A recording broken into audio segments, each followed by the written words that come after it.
They told him he wasn't good enough, he wasn't smart enough, he wasn't rich enough, he wasn't going to succeed. But he didn't let that stop him. And now, with a passion for what's best for kids and for his new home community in Tiffin, Ohio, Jim Grubbs is making a difference one kid at a time. Folks, get ready for some goosebumps. They're on their way next. This is A Dash of Grit. Recipes for success from courageous leaders who overcome challenges and build great things.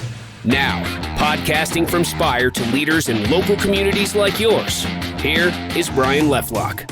And so let's get cooking. Welcome to Dash of Grit, and a little bit of things about grit. Grit happens every day, and a lot of times we're not even paying attention to it, and we just do our hard work and we do our jobs every single day. My guest today is in the middle of some grit as he leads a school district and a wonderful community back to school during some really challenging times. He is a 22-year administrative professional. He's been at Mansfield City Schools, Pioneer Career Center, Galleon City Schools. He's now the new superintendent, and new adds a whole level of grit to his job at the Tiffin City School System. And Jim Grubbs is our guest today on A Dash of Grit. Jim, welcome to the show. Well, thank you, and it's a pleasure to be here. And just again, thank you for providing me this opportunity to share a little bit about my past and about my successes and the challenges that lie ahead. Yeah, and it's going to be interesting to hear because I know there are challenges coming, and I know there have been successes in the past. And the fact that you're giving me the time now to talk about it a little bit and to inform the communities about things that you believe in and things that you're doing is tremendous. And I really do appreciate it, and it's going to be very informational for everyone listening. So before we get started, before we get into the grit, which is the hard part, which is what this show is about, take a moment and tell us who Jim Grubbs is. Maybe talk about the successes in your life, the passions that you have, the things that really make you tick and that you care about, and show us kind of what successes looked like for you as an administrator.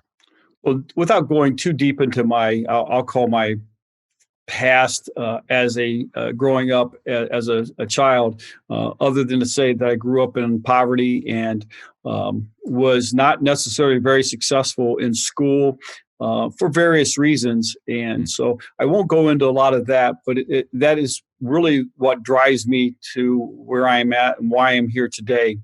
Basically, for lack of words, a guidance counselor told me I wasn't smart enough to, go into machine trades as a student.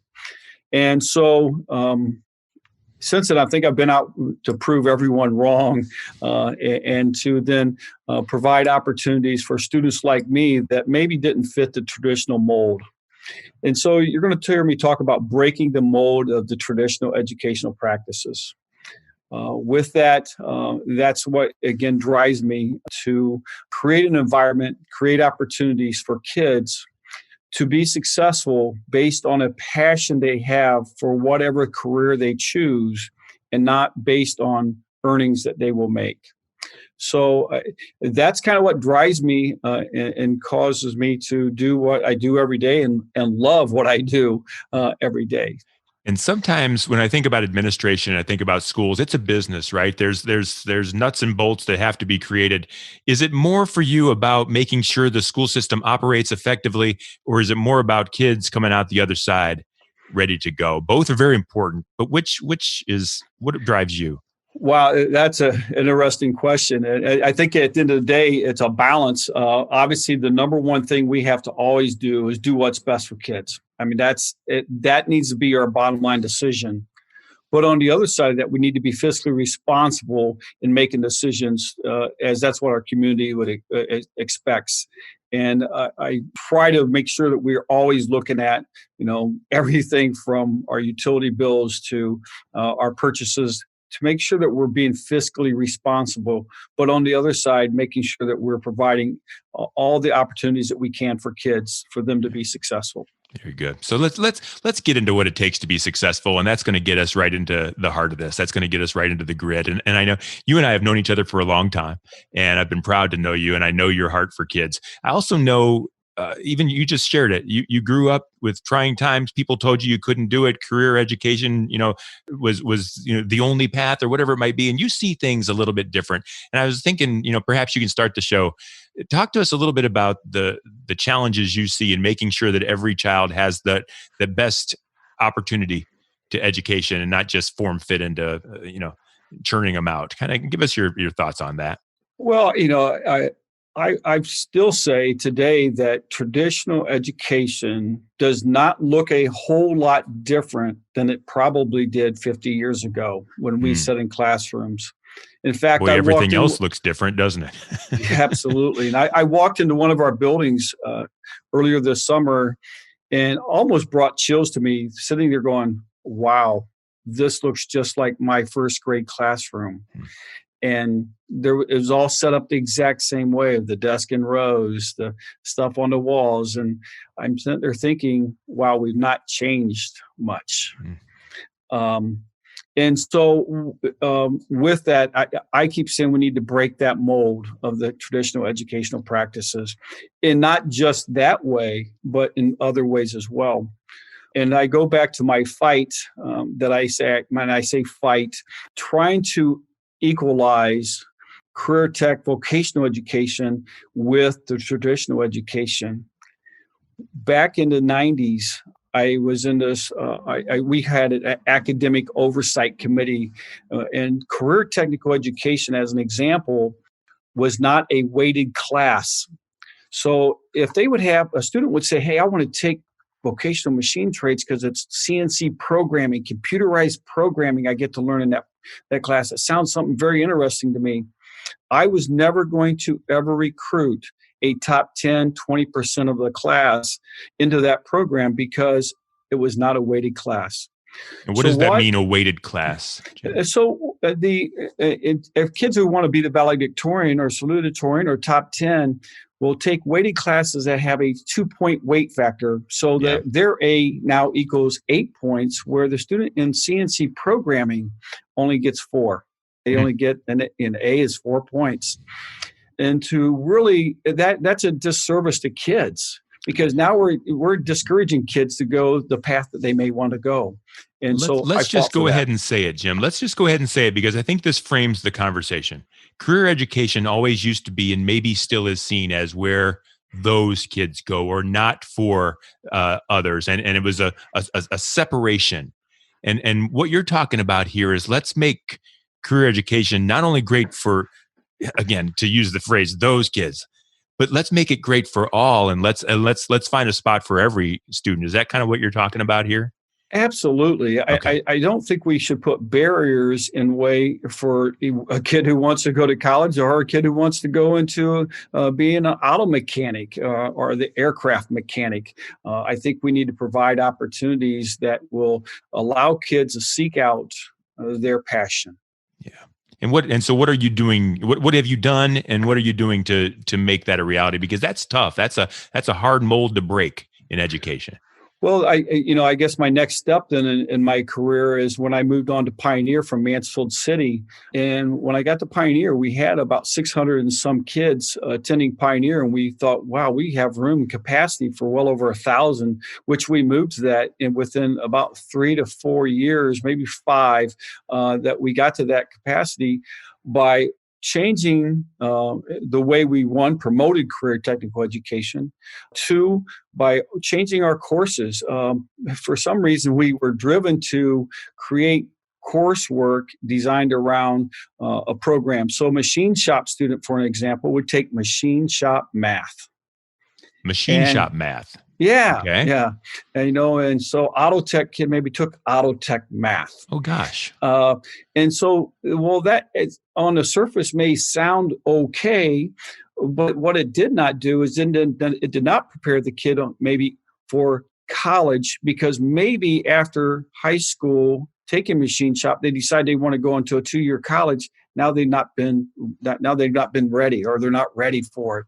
So we had to change that, and we changed it, and we used traditional courses, example, algebra, geometry, and we got to offering calculus and physics and chemistry, those type of courses at a career center, which would never been done before. And now you were able to track some students who said, hey, I can go there and say in cosmetology, get a job after high school pay my way through college and be ready for college because they offered these courses at their career center.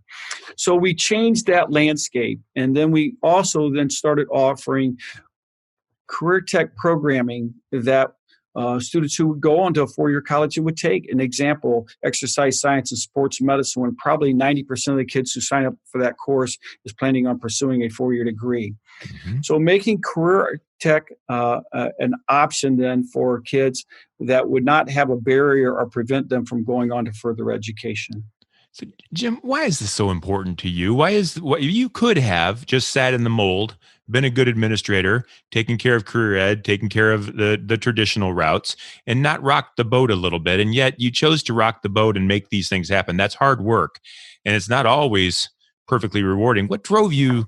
What's so important that this gets fixed, that drove you to show that grit as you were going through your time? Well, it really goes back to my students when I first got into teaching career tech. I had the traditional students that I would be given that were the ones that those kids needed to go out to see me. I was not even on the campus of our high school, and it was still, those kids became my kids. And anytime one of those kids would do something wrong, it was your kid that did it wrong.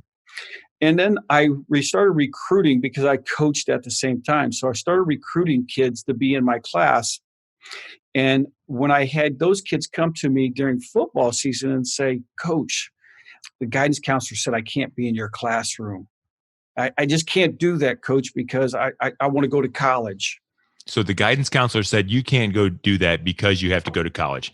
Okay, yes. So continue. Okay. And so then that drove me to say, well, wait a second. Yeah. They're wrong. They're wrong. Yeah. Not only they're wrong, I'm going to tell you what, young man, I'm going to get you a job and that company will pay your way through college. And I have a long list of students who that happened for. And so they graduated from college with not only associate degrees, bachelor's degrees, master's degrees, all paid for by companies that they work for. And now they're not in debt for the rest of their life. So that's very rewarding. And again, that's what drives me to make sure that we're providing opportunities for all kids.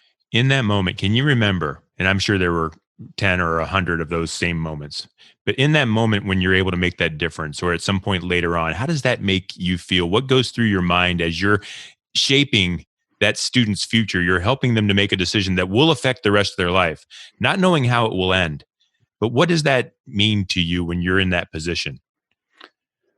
I usually get teary-eyed when I start thinking about those, because I definitely get some chill bumps, because that's when I know I've been successful.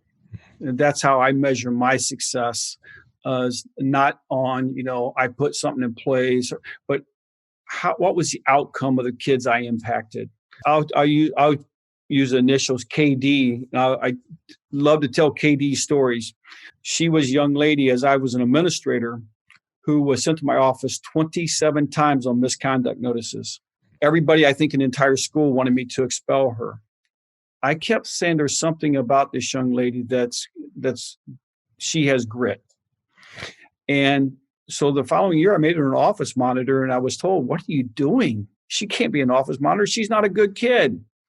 I said, "She's in my office all the time. I might as well make her a monitor." Well, it goes on for 2 more years, but at the end of the story, she graduates from Toledo University with her master's degree in administration for healthcare administration, and works for Cardinal Health as a very successful young minority lady. Mm-hmm. And I'm very proud of her. So that's why we do what we do, is for those kids that don't have that champion that they can lean on. And I think of those things that you've been able to accomplish, and you talk about chills, you're giving them to me, and I imagine some of the folks that are watching and listening now have them too. What kinds of things have you learned over time? How will you bring some of those experiences to Tiffin? I know this is your first year at Tiffin. You've got your own set of challenges. We can talk about COVID later. I'm thinking more of the students at Tiffin. What needs to happen there that you're excited about impacting, kind of based along the same lines you've talked about so far? Well, one of the things I know that is, first of all, I'm going to start out by saying what a great staff we have here. I've learned very quickly that I think we have an amazing staff, a great administrative team who have, in a very short time period, gotten me up to date with many of the things that are happening. I'm excited to know that we have changed our mindset here, because the mindset at one time was not to send a lot of kids to career and technical education. And now we have busing running back and forth to Sentinel frequently. And I think that's very rewarding on my end. Also know that Amy Wood, who has done a great job. She's one of our central office administrators, working with business and industry leaders, along with Pat Smith, who's actually the office receptionist secretary here, who's worked with business advisory councils to really get a lot of involvement from our business community. So those are things that I'm excited about continue to look at how that can grow. And one thing that I've not been able to be successful at, and hope that I can be successful at here, is putting in internships for students to have opportunities to spend some time, whether it's an hour and a half, 2 hours a day in businesses, and just really get to figure out, is that something you really want to do? So that is something. So you're trying to improve the relationships within the business community as well, and trying to generate some opportunities for your students to impact and see real life work situations, things like that. Absolutely. I think that's so critical. Again, I think we almost have blinders on our kids when it comes to what's available in their own backyard. And I think a lot of times students actually leave and go off to college and never come back. And especially in rural America, we have a challenge with we have some of our best and brightest leave and never come back. And so how can we open up the lens a little bit so that they can have that opportunity to see what's in their backyard, and provide them learning opportunities that would say, hey, you know what?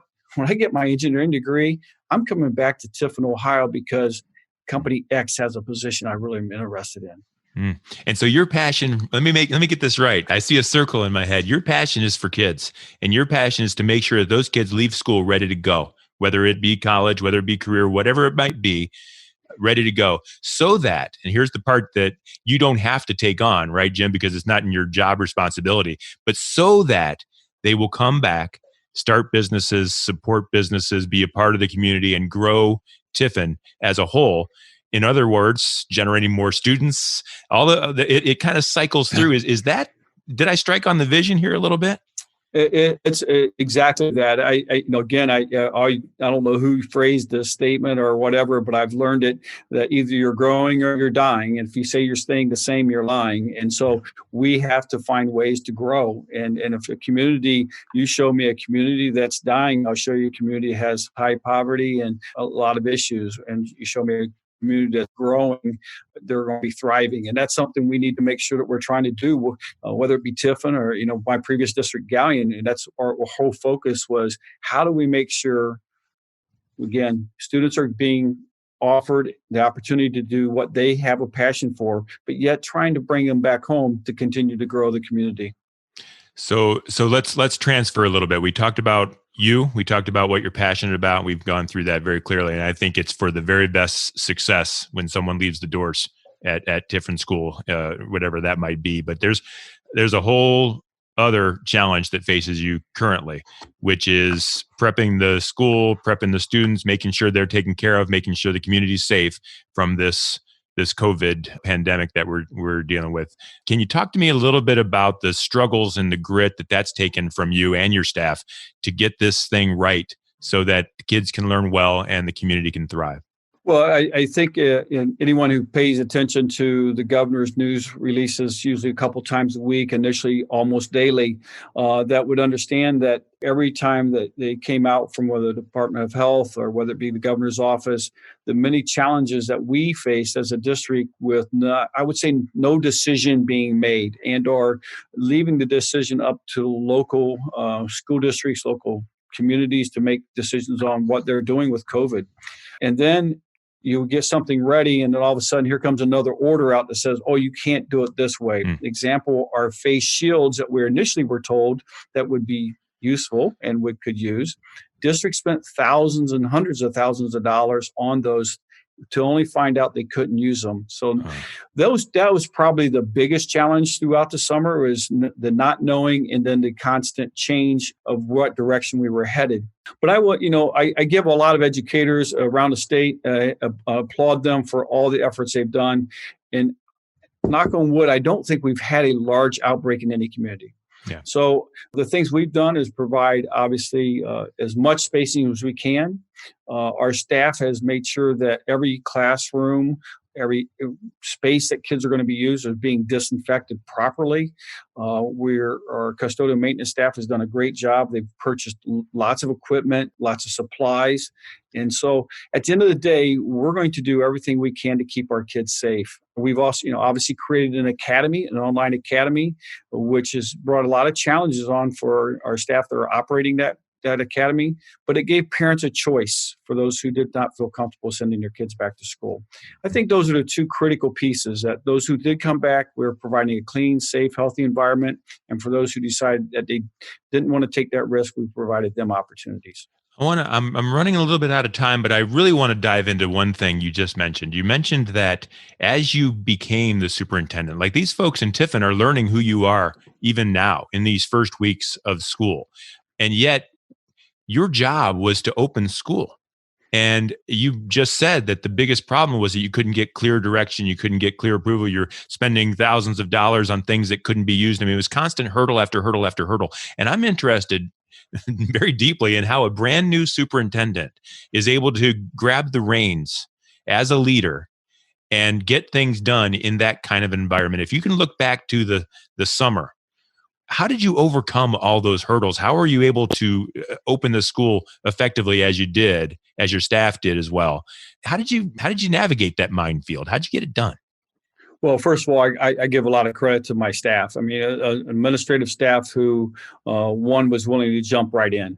They knew from the get-go when we first met that we had a lot of things to accomplish in a short period of time, and many people took on almost different roles than they had prior to me getting here. Jennifer Kuhn, as an example, she's the curriculum director, but kind of took her curriculum hat off and put on, I'm going to open a brand new school. And what was that new school? The Tornado Academy, online academy.